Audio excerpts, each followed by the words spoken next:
Hello viewers, আসসালামু আলাইকুম। চলে আসলাম Abdur Rab Sania teacher training college.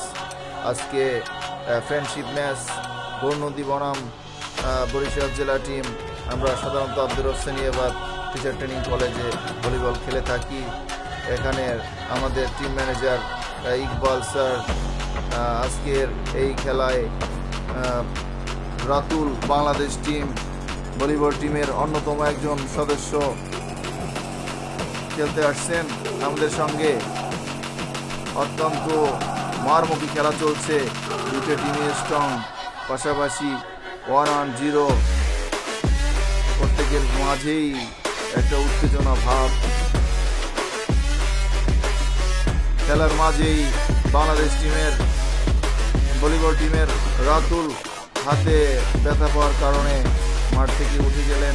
এরপরে আমরা আবার খেলা চালু করলাম।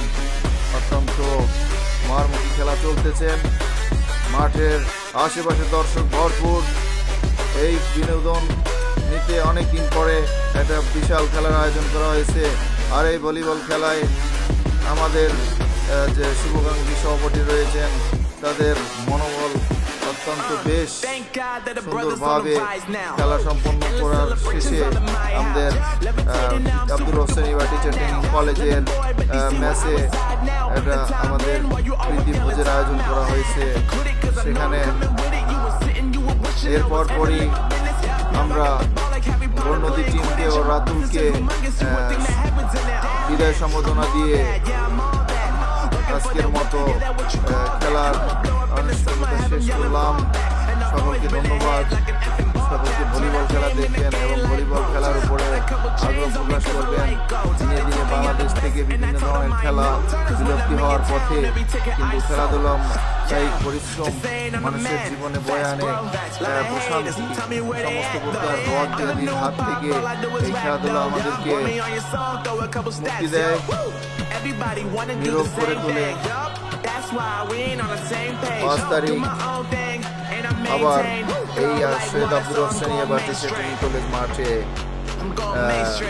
ভলিবল আরেকটি খেলা ফ্রেন্ডশিপ খেলার আয়োজন করা হচ্ছে। সেই খেলায় বরিশাল ডিএম কলেজ বনাম Abdur Rab Sania teacher training college Barisal volleyball team অংশগ্রহণ করবেন। সেখানে রয়েছি আমি, ইমরান আহমেদ, ইকবাল হোসেন, আসাদ, ইমন আহমেদ, সুমন, আরও রয়েছেন পলাশ, অত্যন্ত ভালো একজন